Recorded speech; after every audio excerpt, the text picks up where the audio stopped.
Bismillahirrahmanirrahim. Assalamualaikum warahmatullahi wabarakatuh.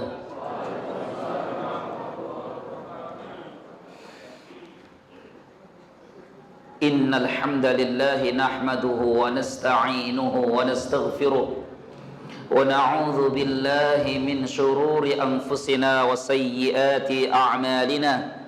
Man yahdihillahu fala mudilla lahu ومن يضلله فلا هادي له نشهد أن لا إله إلا الله وحده لا شريك له ونشهد أن محمدا عبده ورسوله لا نبي ولا رسول بعده يا أيها الذين آمنوا اتقوا الله حق تقاته ولا تموتن إلا وأنتم مسلمون. وقال رسول الله صلى الله عليه وسلم اتق الله حيثما كنت وأتبع السيئة الحسنة تمحوها وخالق الناس بخلق حسن. صدق الله وصدق رسوله الكريم. أما بعد. Alhamdulillahi Rabbil Alamin. Segala puji dan syukur hanyalah milik Allah Subhanahu wa ta'ala. Salawat beriring salam kita curah limpahkan pada Rasulullah sallallahu alaihi wa ala alihi wa sahbihi wasallam. Tidak seperti biasanya, malam hari ini biasa kita membahas kajian tentang tafsir Al-Quran. Hanya karena kita sebentar lagi akan kedatangan tamu istimewa yang luar biasa, maka tidak salahnya kalau kemudian kita mempersiapkan diri untuk menyambut tamu istimewa ini. Bayangkan ikhwan akhwati fiddin, kaum muslimin dan muslimat semua, seandainya ada seorang tamu yang istimewa akan berkunjung ke rumah kita. Apa yang kita lakukan? 1 bulan sebelum kedatangannya sudah kita mempersiapkan semuanya. Karena beritanya itu sudah valid, ya, betul-betul memang insya Allah kemungkinan besar 99% koma-komanya gitu ya akan datang ke rumah kita. Apa yang kita lakukan? 1, kita akan persiapkan rumah kita untuk menyambut tamu istimewa itu. Bagi yang kotor bersihkan, yang sudah mulai pudar catnya ditambah lagi supaya kelihatan mengkilat, yang kurang-kurang sempurnakan. Bahkan kemudian kita mungkin akan bertanya, kira-kira tamu istimewa kita ini hobinya apa ya? Kesukaannya apa ya? Makanan favoritnya apa ya? Semua hal tentang tamu istimewa yang akan datang ke rumah kita, kita cari tahu. Sebegitu khawatirnya kita kalau membuat tamu istimewa yang akan datang ke rumah kita itu kecewa. Ya. Nah, ikhwanu fiddin yang dimuliakan Allah Subhanahu wa ta'ala, tamu yang akan datang ke masing-masing kita esok insya Allah sangat istimewa, bahkan jauh lebih istimewa daripada tamu istimewa yang pernah datang ke rumah kita. Karena tamu ini dikatakan oleh Rasulullah sallallahu alaihi wasallam dari sahabat Abu Hurairah radhiyallahu an, beliau katakan qad ja'akum syahrul Ramadan. Sungguh datang kepada kalian bulan Ramadan. Syahrun mubarakun. Bulan Ramadan adalah bulan yang diberkahi. Kenapa diberkahi? 1, karena Ramadan adalah bulan pertama kali Al-Quran turun. Jadi semua yang berkaitan dengan Al-Quran pasti diberkati. Ya, negeri yang paling diberkati Mekah dan Madinah. Kenapa Mekah dan Madinah? Bukankah ada juga negeri-negeri yang lain juga negeri-negeri para nabi? Betul. Tapi negeri yang paling diberkati adalah Mekah dan Madinah. Karena di 2 tempat itu Al-Quran Allah turunkan. Ya.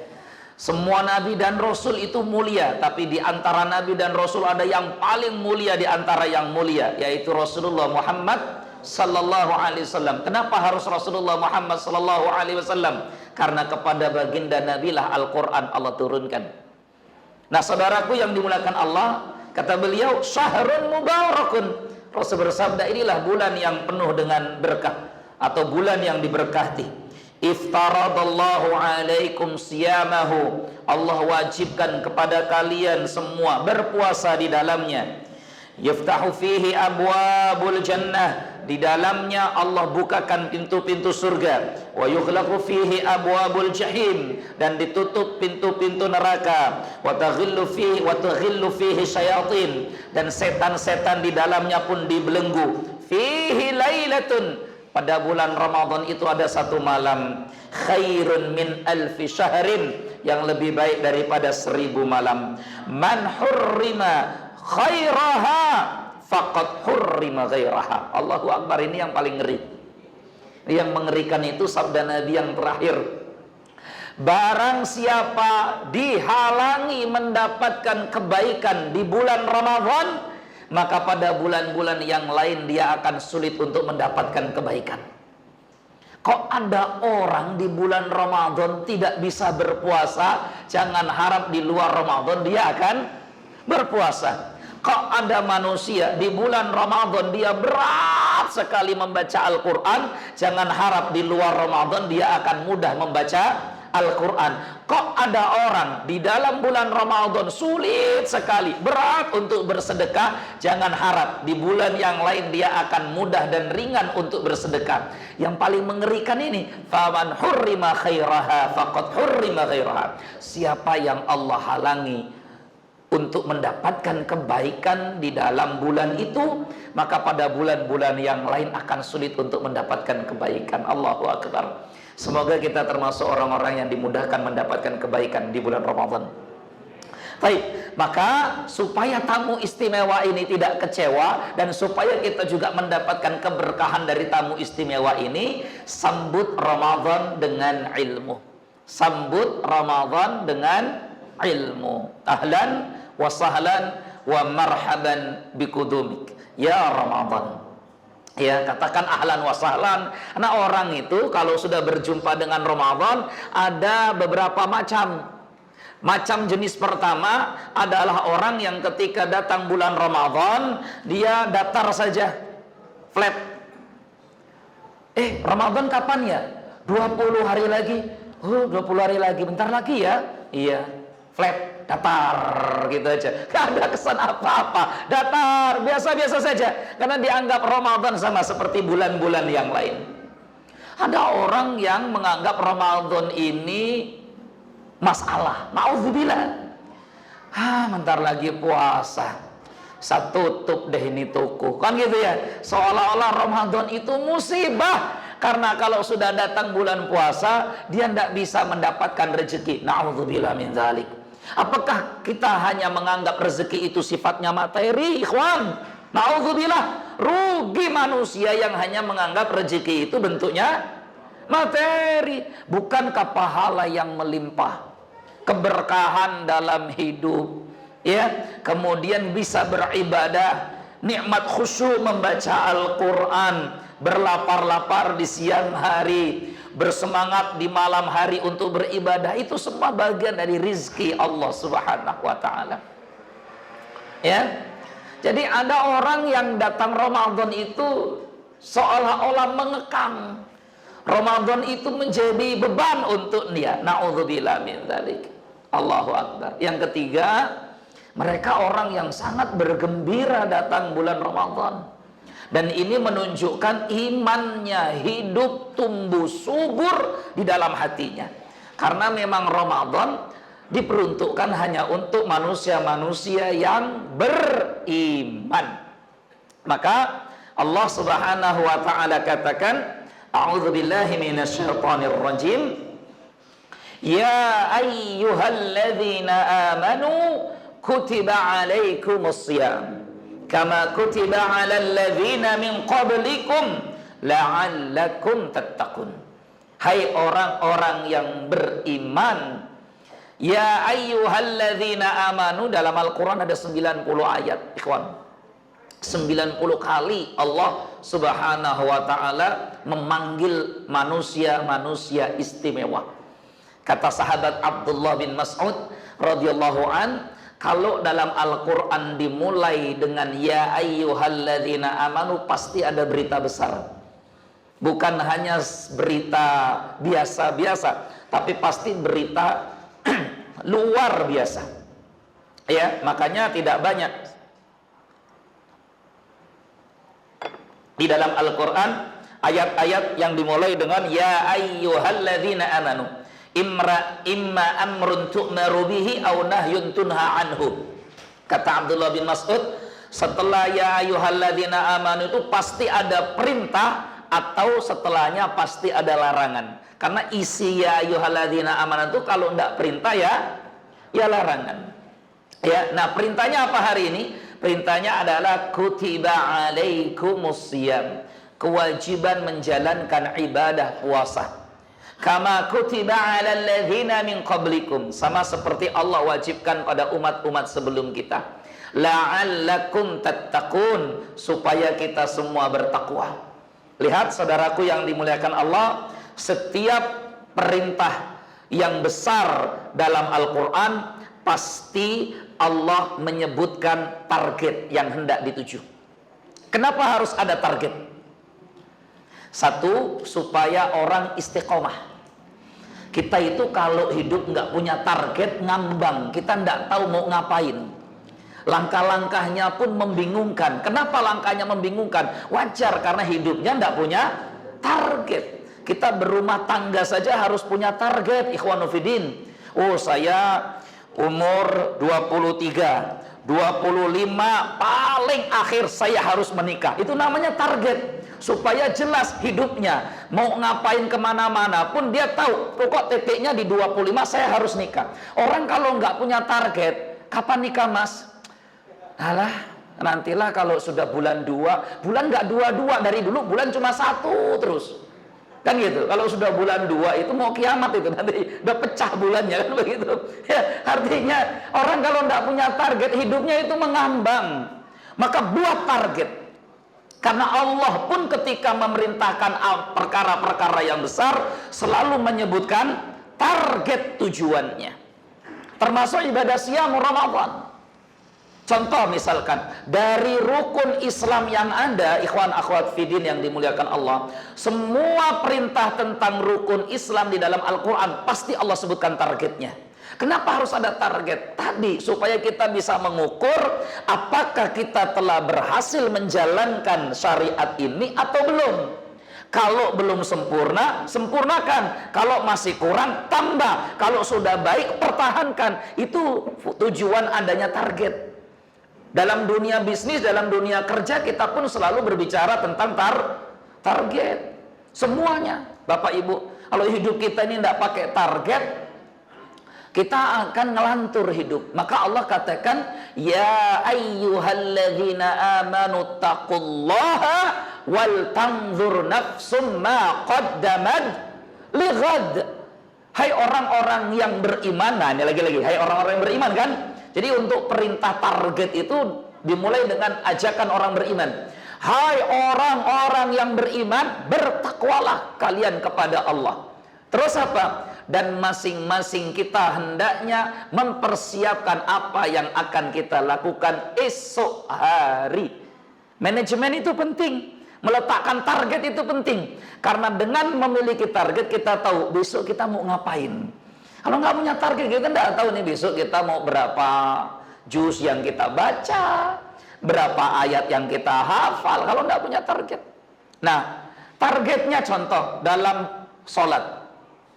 Rukun Islam kan sholat ya. Allah sebutkan target suksesi seseorang dari amalan ibadah sholat. Apa suksesnya seorang dari ibadah sholat itu? Bukan diukur dari, oh dia sudah bisa menjalankan sholat 5 waktu. Bukan hanya itu ukuran target kesuksesan seseorang dari ibadah sholat. Tapi Allah katakan, inna sholata tanha anil fahsyai wal munkar. Suksesnya seseorang dari ibadah sholat itu ketika sholatnya sudah bisa mencegah perbuatan keji dan mungkar. Ya, contoh ketika Allah perintahkan kita untuk berzakat. Apa target suksesi dari zakat itu? Bukan hanya sekedar kita mengeluarkan sebagian harta yang kita miliki, atau kemudian kita keluarkan makanan pokok yang biasa kita makan setiap hari. Bukan hanya sekedar itu, ikhwan akhwati fiddin, tapi targetnya Allah sebutkan, khudh min amwalihim sadaqatan tutahhiruhum wa tuzakkihim biha. Bahwa target suksesi seseorang dari amalan ibadah zakat adalah kalau hartanya sudah makin baik, makin bersih, dia sudah memilah-milah mana halal, mana haram. Jadi begitulah orang yang sukses dari ibadah zakatnya. Ya, jadi kalau kita masih tidak peduli apakah ini halal, apakah haram, apakah ini syubhat, berarti kita belum berhasil sukses dari amalan ibadah zakat. Ikhwanu fiddin yang dimuliakan Allah. Nah, puasa juga Allah sebutkan targetnya. Apa target dari ibadah puasa tadi? La'allakum tattaqun, menjadi pribadi-pribadi yang bertakwa. Nah, makna takwa sendiri itu sudah sering kita bahas, sehingga kita tidak perlu kita kaji pada malam hari ini, nanti nggak selesai, waktu kita singkat. Ya, kita hanya mengajak kita semua, atau saya hari ini mengajak kita semua untuk ya bersyukur kepada Allah. Allah berikan kita kesehatan dan selalu berdoa kepada Allah semoga datangnya Ramadan kali ini kita bisa mengisi dengan banyak amal soleh dan kebaikan, dan Allah berikan kita selalu kesehatan hingga akhir Ramadan. Ya. Nah, saudaraku yang dimuliakan Allah Subhanahu wa taala. Jadi meletakkan target ini penting. Ya, meletakkan target itu penting. Kalau ada target, maka kita akan evaluasi. Kita ini kan biasanya evaluasi urusannya apa? Bisnis. Ya kan? Dagangan kita kok omsetnya kurang. Ada apa ya ini, Mas? Kenapa ya? Yuk coba kita evaluasi. Jadi kita ini evaluasi hanya pada urusan materi dunia. Padahal di dalam Islam evaluasi pun harus kita lakukan dalam amalan-amalan kita. Jadi kalau kita tidak evaluasi, maka kita tidak akan ada usaha dan semangat untuk memperbaiki keimanan. Target itulah yang menjadi penting, target itulah jadi ukuran penting bagaimana kita bisa mengevaluasi diri kita. Loh, targetnya apa? La'allakum tattaqun. Kira-kira kita sudah 10 kali berpuasa Ramadan, ada yang 20 kali berpuasa Ramadan, ada yang 30 kali puasa Ramadan kalau umurnya 45 tahun. Kalau yang hari ini umurnya 60 tahun, mungkin sekitar 45 kali dia berpuasa Ramadan. Demikian banyak puluhan kali kita puasa Ramadan.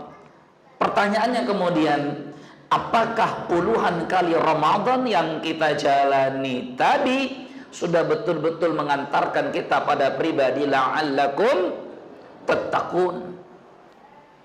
Kebiasaan membaca Quran, apakah kita juga baca di luar Ramadan, atau kita termasuk orang yang hanya membaca Quran hanya di bulan Ramadan? Ya, atau kita hari ini termasuk orang yang mulai sibuk untuk mencari-cari di mana ini jualan Quran yang murah. Kenapa? Karena Quran tahun lalu sudah nggak tahu di mana.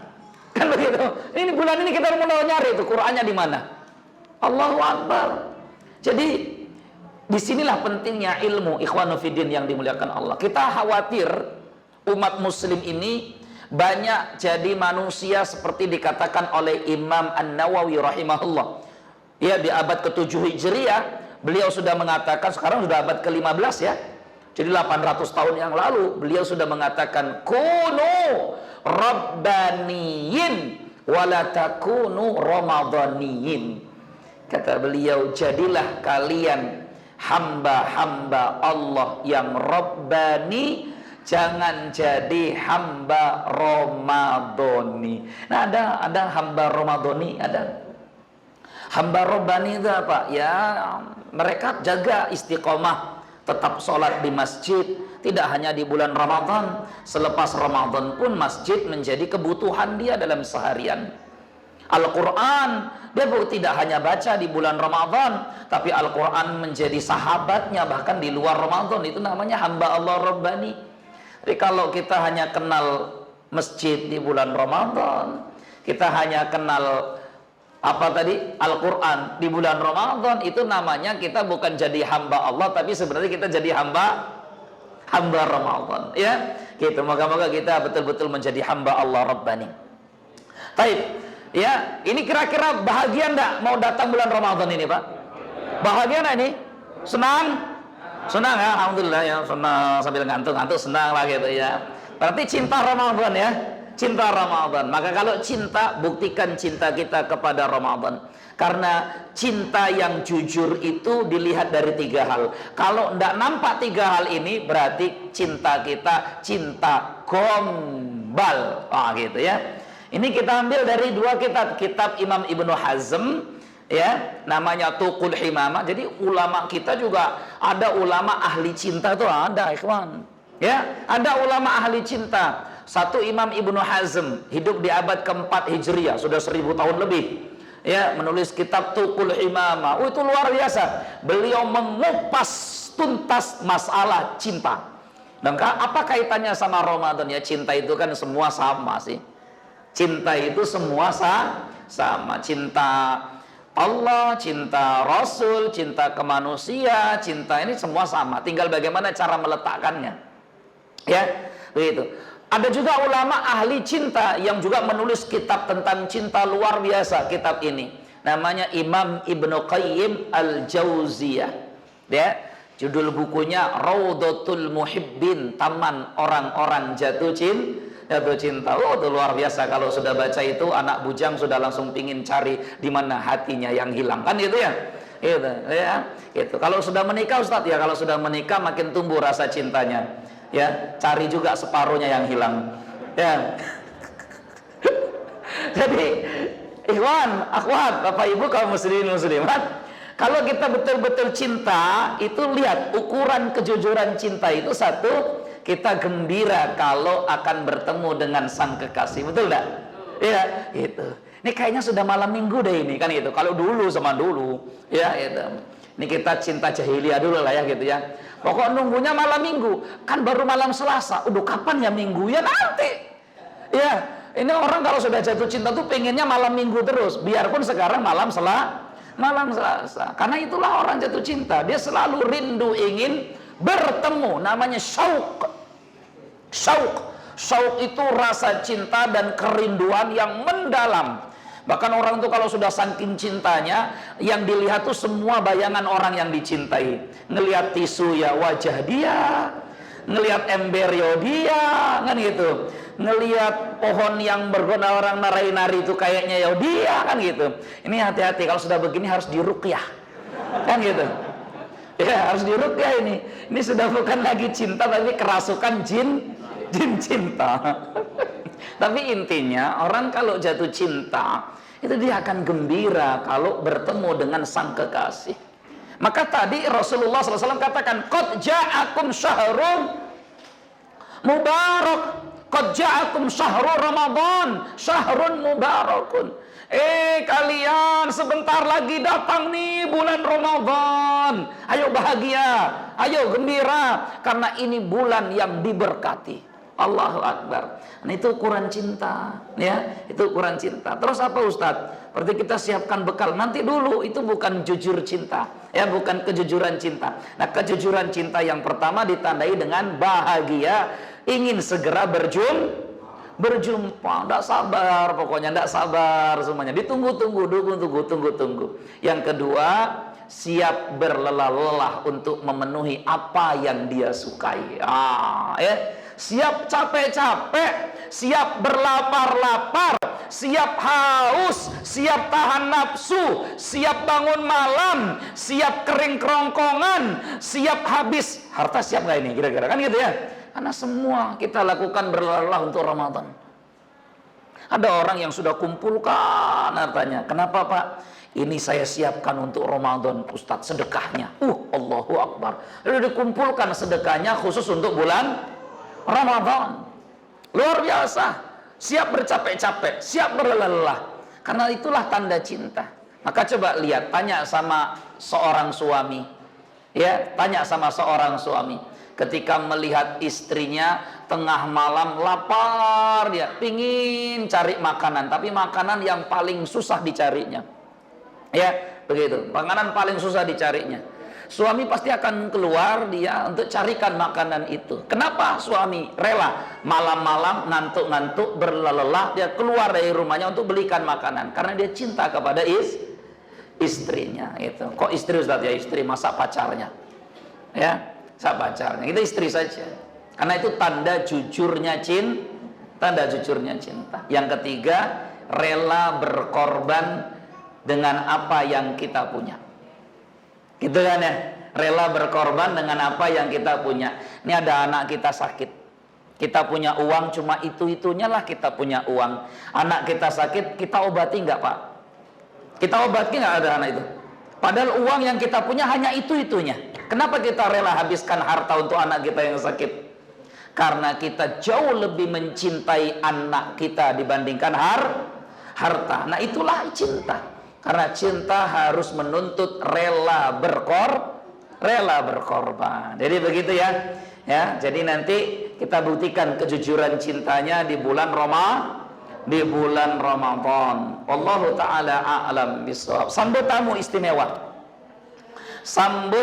istimewa. Karena Ramadan ibarat tamu yang datang setahun sekali. Sudahlah datang setahun sekali, menebarkan rahmat.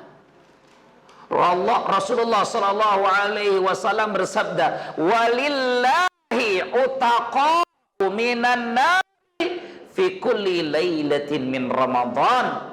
Dan Allah itu setiap malam di bulan Ramadan sampai terakhir, dari malam pertama sampai malam terakhir, Allah memilih hamba-hambanya untuk dibebaskan dari api neraka. Hadis Bukhari dan Muslim. Ya, maka ada hadis yang masyhur tapi itu dhaif, lemah. Ya, dihukumi oleh para ulama itu lemah, tapi masyhur itu artinya terkenal, familiar di telinga-telinga kita, bahwa Ramadan itu 10 hari pertama rahmat, 10 hari kedua maghfirah, 10 hari ketiga itqun minan nar. Benar enggak hadis ini lemah dihukumi oleh para ulama? Ya, karena ada hadis yang jauh lebih kuat dalam Bukhari dan Muslim, yaitu setiap malam Allah itqun minan nar, bebaskan hambanya dari api neraka. Sehingga orang tidak layak untuk milah-milah. Kok nggak terawih Pak? Ya ini kan baru malam rahmat, nantilah saya terawihnya kalau malam pembebasan api neraka. Dia milah-milah. Ya, padahal dia tidak tahu kalau setiap malam ada malam pembebasan api neraka. Ada setiap malam pembebasan api neraka. Allahu Akbar. Bahagianya seorang muslim itu kalau terpilih menjadi orang yang dibebaskan dari panas api neraka. Itu setiap malam tuh. Maka Rasul bersabda dalam hadis riwayat Imam Muslim nomor 1079, Rasul katakan, "Idza jaa Ramadhanu," apabila telah datang bulan Ramadan. Disebut Ramadan dari kata Ramadha yang berarti membakar hingga hangus. Itu namanya Ramadha. Kenapa bulan ini disebut Ramadan? Kata para ulama, termasuk disebutkan oleh Imam Al-Qurtubi dalam tafsir beliau, bulan ini disebut Ramadan dari kata membakar karena bulan ini membakar hangus hingga habis dosa-dosa seorang hamba.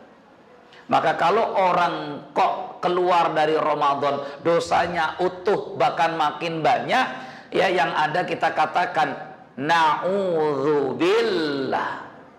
Ya, na'udzubillah. Karena minimalnya berkurang, syukur-syukur habis. Minimalnya berkurang dosa itu, syukur-syukur habis. Ya, makanya Rasul katakan idza jaa Ramadan, apabila Ramadan telah datang, futihat abwabul jannah, pintu-pintu surga dibuka. Artinya amal saleh mudah dilakukan oleh seorang hamba, pahala dilipat gandakan. Ya, pahala dilipat gandakan. Wa ghulliqat abwabun nar, pintu-pintu neraka ditutup. Kejahatan, keburukan, maksiat dikalahkan. Bukan berarti tidak ada maksiat, ya. Wa sufidat syayatin, dan dibelenggulah setan-setan. Apa yang dimaksud dibelenggu setan-setan? Kata para ulama, ai sufidat maradatus syayatin. Sufidat syayatin maknanya adalah sufidat maradatus syayatin. Ya, maknanya adalah dibelenggulah dedengkot setan. Ya. Jadi wasufidat syayatin artinya wasufidat maradatu syayatin. Dibelenggulah dedengkot setan. Supaya nanti antum nanya, kok katanya setan dibelenggu Ustaz, tapi maksiat masih ada juga ya. Nah gitu ya. Maka makna yang pertama adalah dibelenggulah dedengkot setan. Jadi setan-setan yang kelas kakap itu dibelenggu. Tinggal ada setan-setan kelas teri. Kok yang setan kelas teri bisa juga tetap membuat antum tergoda jatuh pada maksiat? Berarti iman kita betul-betul kelas anaknya teri. Kan begitu? Udah setan Ramadan itu udah setan yang paling lemah lah yang ada. Udah setan yang paling lemah saja kita masih kena tergoda, berarti betul-betul iman kita itu kritis, ikhwan fillah yang dimuliakan Allah. Ya. Jadi sufidat syayatin itu makna pertama, wasufidat maradatus syayatin, dan dibelenggulah dedengkotnya setan. Kan setan itu ada dengkot-dengkotnya, Pak. Ya, ini yang paling berat untuk dihadapi itu. Jadi yang kecil-kecil itu makna pertama. Makna yang kedua, makna hakiki, artinya semua setan dibelenggu memang. Terus kenapa masih ada maksiat? Berarti maksiat yang dilakukan di bulan Ramadan bukan karena setan. Jangan salahkan setannya, tapi karena memang watak manusia itu sendiri yang sudah kesetanan. Ya kan itu, kita kan sering nyalakan setan. Karena godaan setan, Ustadz. Setan sudah nggak goda lagi Ramadan loh. Berarti memang dasar wataknya watak setan. Ya, kalau sudah begitu, ini yang perlu diobati berarti. Wallahu ta'ala a'lam bishawab. Jadi begitu ya ikhwan fillah. Ini bulan Masya Allah luar biasa.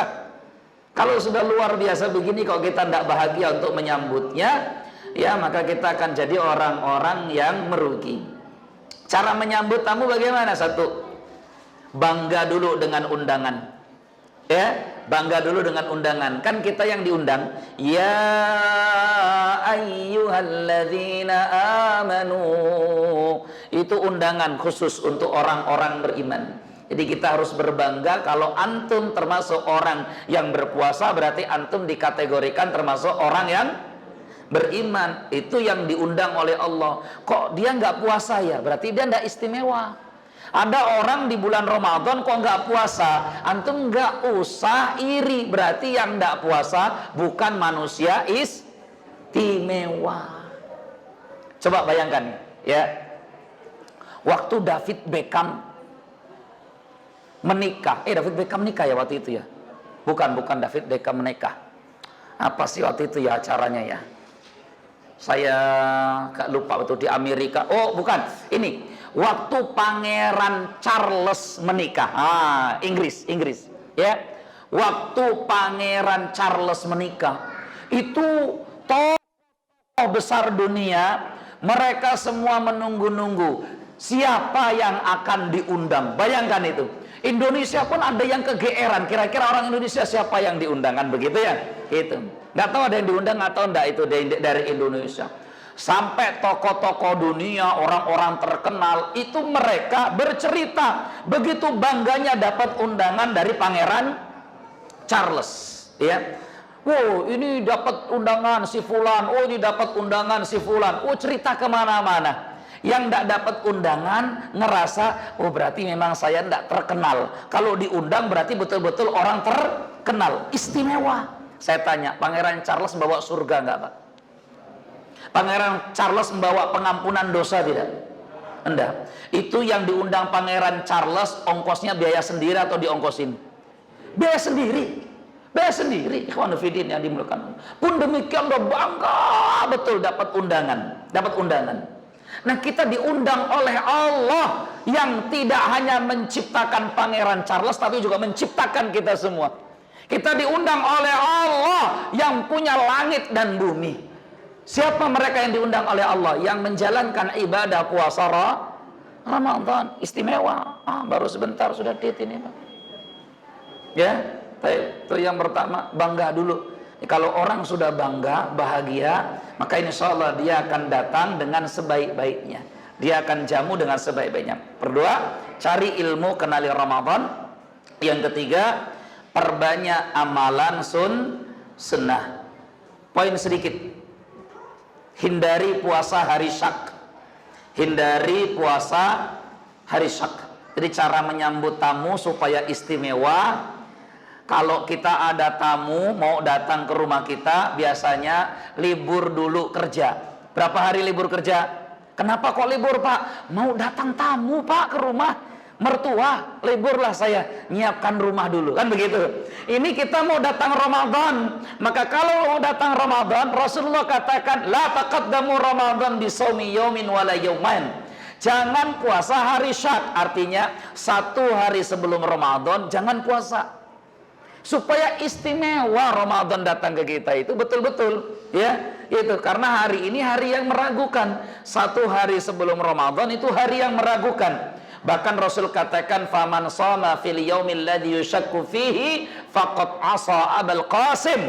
Siapa yang berpuasa di hari syak, satu hari sebelum Ramadan, maka dia telah bermaksiat kepada Rasulullah sallallahu alaihi wasallam. Justru bukan dapat pahala tapi dapat dosa. Kenapa tidak boleh puasa Ustadz? Karena kita ingin menyambut tamu istimewa. Tamu mau datang ke rumah kita saja kita libur dulu kerja, apalagi ini istimewa karena membawa ampunan dan surga.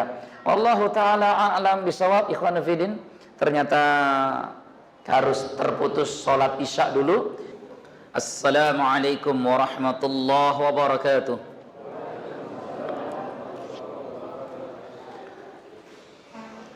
Alhamdulillahi wa syukru lillah, wassalatu wassalamu ala rasulillah wa ala alihi wa ashabihi wa man walah, amma ba'du.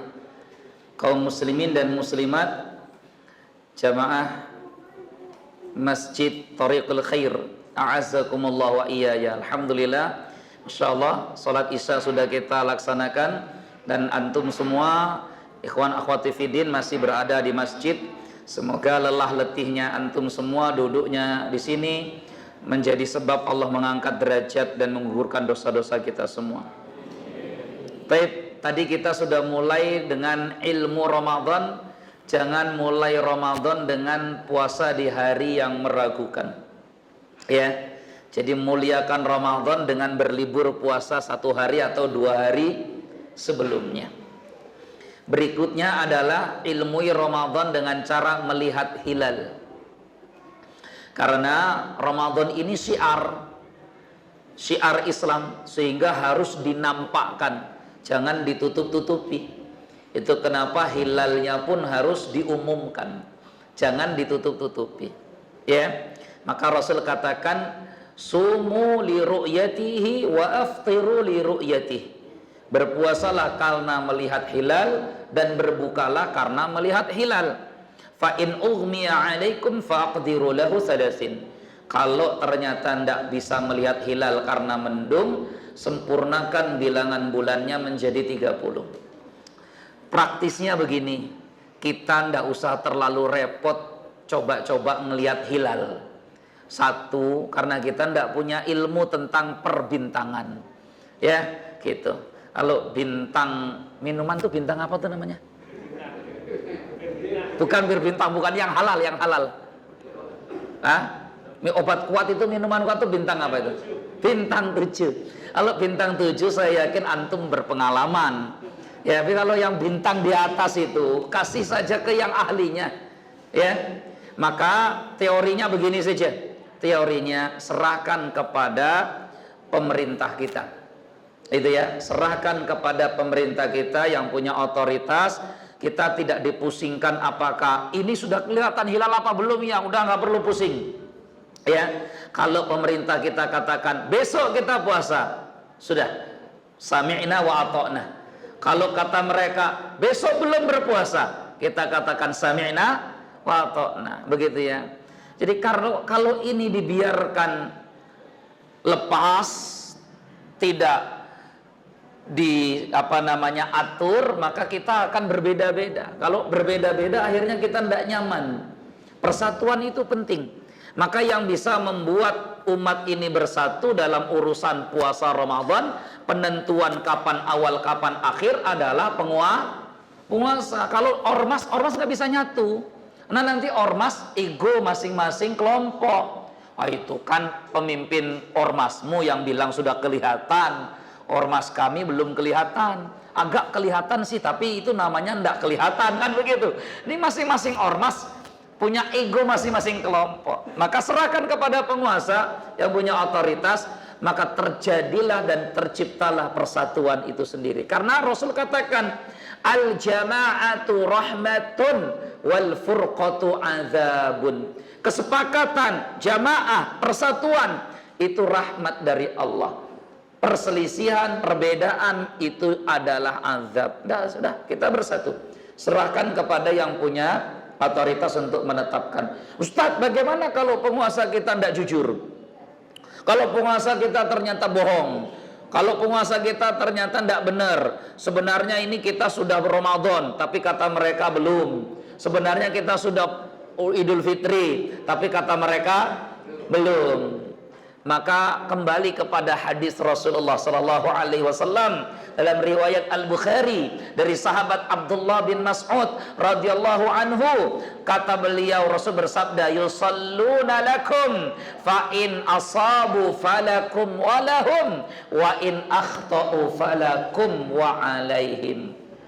Kalaupun nanti kita dapat penguasa atau pemimpin yang tidak memahami agama, tetaplah sholat bersama mereka, id bersama mereka, hari raya bersama mereka. Fa'in asabu, kalau penguasa kita benar dalam menetapkan aturan agama, falakum walahum, maka kalian sebagai rakyat mendapat pahala dan sebagai penguasa pun mendapat pahala. Wa in akhtau, kalau ternyata penguasanya yang salah, disengaja kesalahan itu, falakum wa alaihim, kalian sebagai rakyat tetap mendapat pahala, dosa ditanggung oleh pemimpin. Nah, karena enak jadi rakyatnya, ya, jadi rakyat itu enak, selalu dapat pahala, gitu ya. Makanya kita berdoa semoga penguasa, para pemimpin kita jujur, amanah, ya, segala hal amanah, menetapkan hilal pun amanah, gitu ya. Gitu. Jadi repot kalau sudah menetapkan hilal nggak dipercaya, itu jadi repot ya. Betul nggak ini Pak? Jangan-jangan hoak lagi, gitu ya. Jadi kacau itu kalau menetapkan hilal saja sudah tidak dipercaya, itu repot, gitu ya. Makanya ya ikuti saja. Perbedaan hilal itu keniscayaan selalu ada, ya. Tapi persatuan itu penting. Ya, saya ingatkan lagi, persatuan itu penting. Coba kalau kita masing-masing ormas punya ego masing-masing. Oh, kita nanti hari raya hari Rabu, misalkan sudah memutuskan hari Rabu, sementara belum ada nampak hilal, ternyata hari rayanya Kamis. Sebagian sudah takbiran hari Rabu, sebagian masih puasa hari Rabu. Coba bayangkan tuh, yang satu udah makan kupat bersama opor plus rendang, yang satu masih berpuasa. Apa rasanya? Perbedaan, perselisihan, tak ada nikmatnya. Persatuan yang dicari itu persatuan. Disitulah butuh ilmu. Ya. Jadi kadang karena atas nama persatuan, pendapat yang kita yakini benar pun harus kita kalahkan. Contohnya apa? Contohnya misalkan sebagian kunut, sebagian tak kunut. Antum termasuk misalkan yang meyakini kunut subuh itu bukan sunnah. Tapi karena kita menjaga persatuan, bermakmumlah kita di belakang imam yang kunut. Antum meyakini kunut subuh bukan sunnah, tapi imam meyakini kunut subuh sunnah muakkadah. Bahkan kalau tidak kunut harus diganti dengan sujud sahwi. Maka disitulah ilmu kita menuntun kita. Persatuan lebih penting daripada pendapat yang kita yakini ego masing-masing. Ikut kunut. Kenapa ikut kunut, Pak? Kan Bapak enggak kunut. Persatuan itu lebih penting. Ya, persatuan. Baik, itu tadi perbedaan hilal. Berikan saja kepada penguasa nanti yang punya hak untuk menetapkannya. Berniat puasa sebelum fajar, kita singkat-singkat saja. Niat puasa itu setiap malam. Jadi bukan aku niat puasa Ramadan 1 bulan langsung, enggak dirapel, enggak. Ya, tapi niatnya setiap malam. Dimulai dari malam hari, berakhir ketika waktu fajar. Kalau setelah azan waktu fajar baru mau berniat, maka puasanya tidak sah. Ya, jadi batas terakhir adalah sebelum fajar, artinya sebelum azan subuh. Karena biasanya waktu fajar ditandai dengan azan subuh. Biarpun kadang azan subuh sering kesiangan. Ya, jadi azan subuh kadang-kadang begitu atau sering terlambat. Karena hadisnya jelas, man lam yubayyit siyam qabla al-fajr fala siyamalah, man lam yabiti siyama minal lail fala siyamalah. Jadi waktu niat itu dari malam hari sampai sebelum fajar salat subuh. Apa yang harus dilakukan? 1, perbanyak baca Quran, karena Ramadan adalah syahrul Quran. Buat target. Kadang ada muncul pertanyaan, Ustadz, supaya kita istiqomah di bulan Ramadan itu kayak apa ya? Jawaban saya, kalau antum punya target, antum istiqomah. Tapi kalau antum nggak punya target, kita sulit untuk istiqomah. Target itu apa? Dari sejak awal Ramadan, Bapak Ibu buat target. Bismillah ya Allah, Ramadan ini saya mau khatam Quran 2 kali. Atau Ramadan ini saya mau khatam Quran 3 kali. Kalau kita sudah buat target Ramadan khatam 3 kali, maka kita akan buat itu. Teorinya gimana kok bisa sampai khatam 3 kali? Oh, rumusnya begini. Ya, setiap selesai sholat saya harus baca minimal 4 lembar. Itu kalau orang ingin khatam Ramadan 2 kali. 4 lembar. Kalau ingin Ramadan khatam 3 kali, berarti setiap selepas sholat dia baca setengah juz. Maka Ramadan sampai akhir nanti dia khatam 3 kali. Setengah juz itu berapa lama? Setengah juz itu untuk orang yang tidak lancar, bacanya terbata-bata, setengah jam. Setengah jam itu lama enggak? Enggak lama. Masih lebih lama kita baca Facebook dan WhatsApp. Ya, baca WhatsApp itu kita bisa 2 jam, baca Facebook kita bisa 1,5 jam.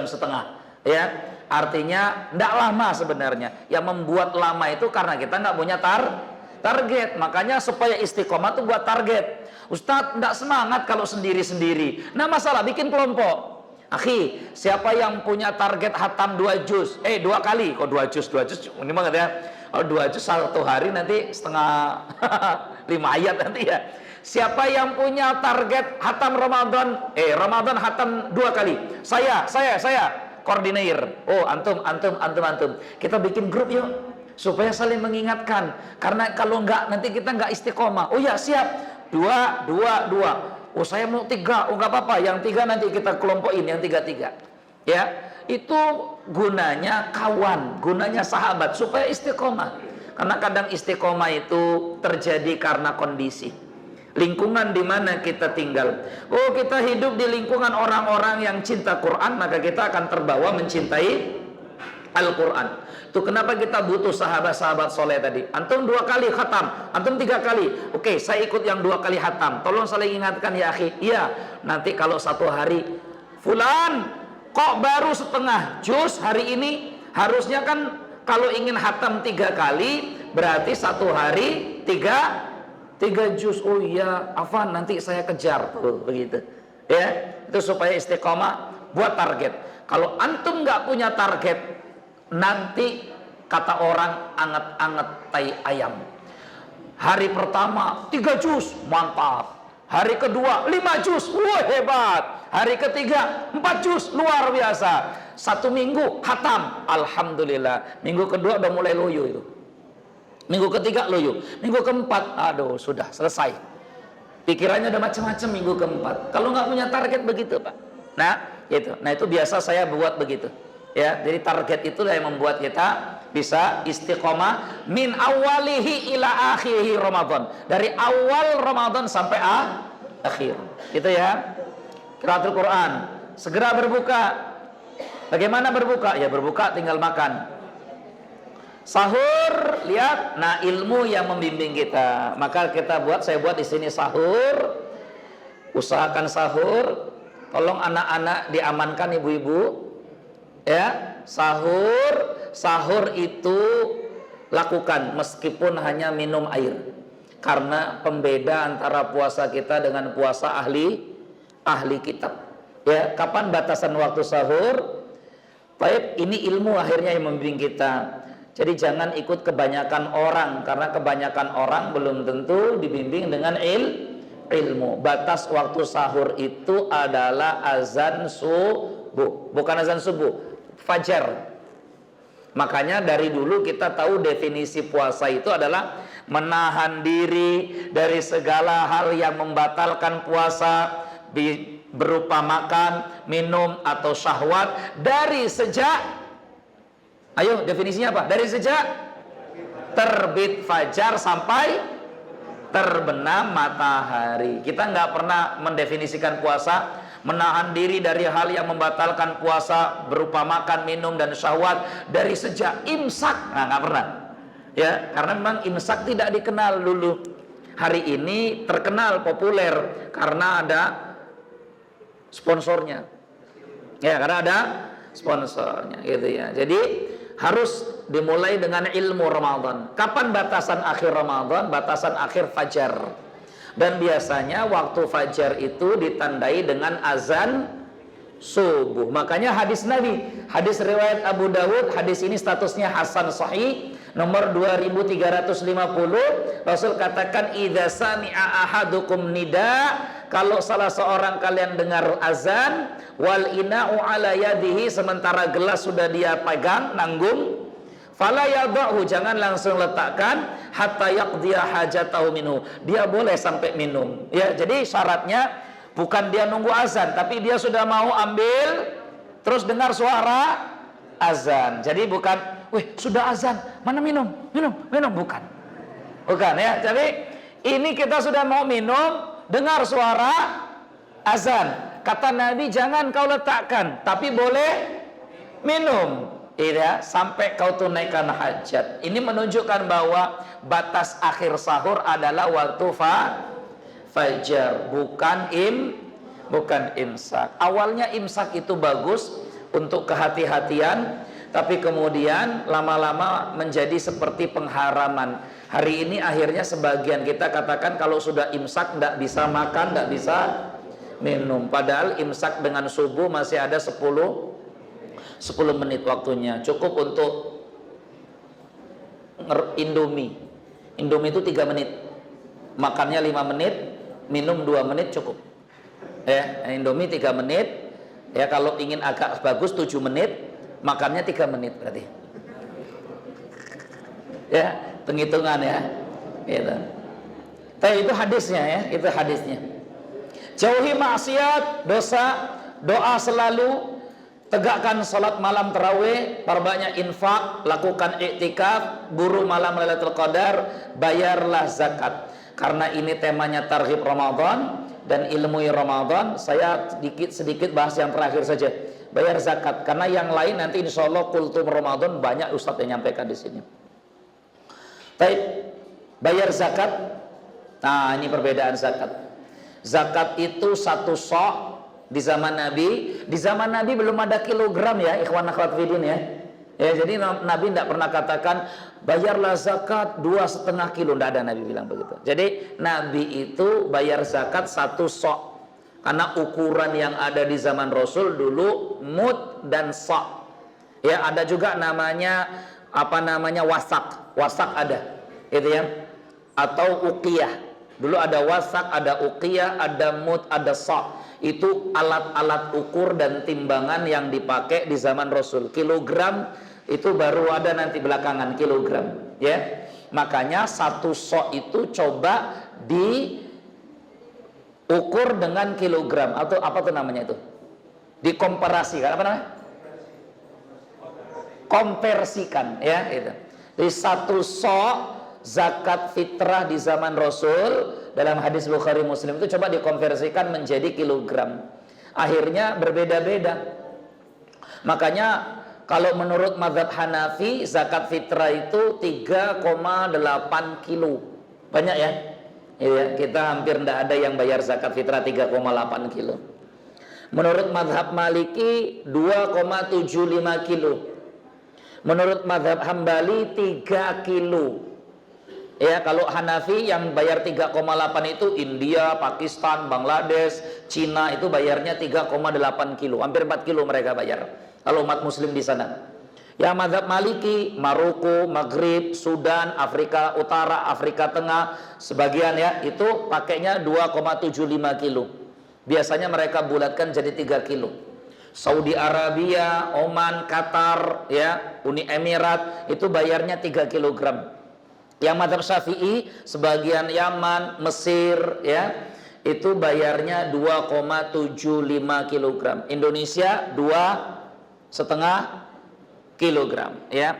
Tapi bagus yang dikatakan oleh UIN Sunan Ampel, Rektor UIN. Jadi Rektor UIN Sunan Ampel, Profesor Dr. Ahmad Abu Zahra, dia katakan bahwa setelah beliau menghitung sebenarnya yang paling pas mendekati zakat fitrah mazhab Syafi'i itu 2,75 kilogram. 2,75 di Sunan, Rektor Sunan Ampel, Profesor Dr. Ahmad Zahra atau Abu Zahra, saya lupa. Ini bisa dibuka di YouTube-nya juga banyak beliau. Itu 2,75 kilogram. Ini juga disebutkan oleh penulis kitab Al-Fiqhu Al-Islami. Ya, Al-Fiqhu Islami, ya, bahwa zakat itu menurut mazhab Syafi'i 2,75 kg. Amannya 3 kilo. Amannya 3 kilo. Jadi kalau antum mau bayar 2,5 kilo enggak apa-apa. Cafe Hamdan biasa bayar, ini bukan riak ya, tapi ini contoh kan. Cafe Hamdan biasa bayar setiap tahun 3 kilo karena itu lebih ihtiyat, kehati-hatian dari perbedaan-perbedaan tadi. 3 kilo. Ya. Boleh enggak zakat fitrah dengan uang? Yang membolehkan zakat fitrah dengan uang hanya satu mazhab, yaitu mazhab Hanafi, Abu Hanifah. Tidak masalah bayar zakat pakai uang. Tapi tiga mazhab, Malik, Syafi'i, dan Hambali tidak boleh zakat kecuali dengan makanan pokok. Makanan pokok antum apa, itulah yang dibayarkan zakat fitrah. Bahkan Imam Malik katakan dalam kitab Al-Mudawwana Syahnu dan Al-Kafi fi Fiqhil Ahlil Madinah, mereka katakan tidak sah kalau seorang bayar zakat fitri dengan mata uang apapun. Kata Imam Malik ya, bukan kata Kafi Hamdan ya. Kata Imam Malik tidak sah. Biarpun diterima oleh amil zakat tapi tidak sah katanya. Ya itu. Kalau amil zakat senang aja pakai duit itu. Bayar zakat fitrah Pak, pakai apa? Duit. Oh ya sini. Senang kalau pakai duit ya. Enak baginya kalau pakai duit. Pakai beras. Kayaknya beban kalau bayar pakai beras itu ya. Ini amil zakatnya yang harus di training. Imam Syafi'i katakan dalam kitab Ad-Din Al-Khas dan Al-Iqna, ya, ini mazhab Syafi'i bila katakan penunaian zakat fitri wajib dalam bentuk satu sok makanan pokok di negeri itu. Jadi memang dalam mazhab Syafi'i juga makanan pokok. Kalau Imam Ahmad boleh ditanya, Imam Hambali ditanya, Imam, kata Imam Hambali ditanya, Imam, boleh enggak saya bayar zakat fitrah dengan mata uang? Apa kata Imam Hambali? Akhsha an la tuqbal sadaqatuh. Saya takut tidak diterima zakatnya itu karena menyelisih sunnah Rasulullah sallallahu alaihi wasallam. Jadi ini kita harus fahamkan umat. Tapi masih ada ustadz umat yang masih ngeyel pakai zakat bentuknya uang. Oh, enggak apa-apa. Berarti dia mengikuti mazhab Hanafi. Biarpun mayoritas ulama katakan boleh bayar zakat pakai uang dalam kondisi darurat. Ya gitu, dalam kondisi darurat. Oke, kalaupun antum mau pakai uang, boleh, berarti antum waktu itu berpegang pada mazhab Hanafi. Tapi ingat, mazhab Hanafi itu bayar zakat fitrahnya 3,8 kilo. Jadi kalau pakai duitnya senilai ini. Jangan pakai duit tapi pakai ukuran mazhab Syafi'i. Enaknya dewe kalau gitu. Saya mau pakai duit Ustadz tapi ikut mazhab. Enggak, kalau mau pakai uang ikut mazhab Hanafi. Jadi 3,8 kilo. Kalau pakai mazhab Syafi'i kan 2,5 kilo atau 2,75. Kalau berasnya itu sekilonya 10.000 berarti 25.000 atau 27.500 itu. Tapi mazhab Syafi'i kan tidak pakai uang, pakai makanan pokok. Tapi saya mau pakai duit. Kalau pakai duit berarti satu orangnya 38.000. Loh, kok 38? Ya karena Anda pakai mazhab Hanafi yang bolehkan pakai uang, gitu ya. Dan antum kalau mau pakai duit ya ikut mazhab Hanafi tapi bayarnya 38.000. Kalau yang 10.000, kalau 11.000 ya kalikan. Wallahu alam. Gitu ya. Ya, itu. Pasti ada pertanyaan di kepala antum kan gitu kan. Tapi pertanyaan tidak dibuka malam hari ini, untuk ustadz yang lain nanti pertanyaannya silakan. Ya, gitu. Karena kita sudah jam 8:10. Karena ini kan targhib Ramadan. Besok Ustadz Fikih. Ustadz Fikih Ustadz siapa? Nah, tanya sama Ustaz Faiz ya. Saya ngasih masalah, antum tanyanya sama beliau nanti. Ya, gitu. Wallahu taala a'lam bishawab. Subhanakallah wa bihamdika asyhadu an la ilaha illa anta astaghfiruka wa atubu ilaik. Wassalamualaikum warahmatullahi wabarakatuh.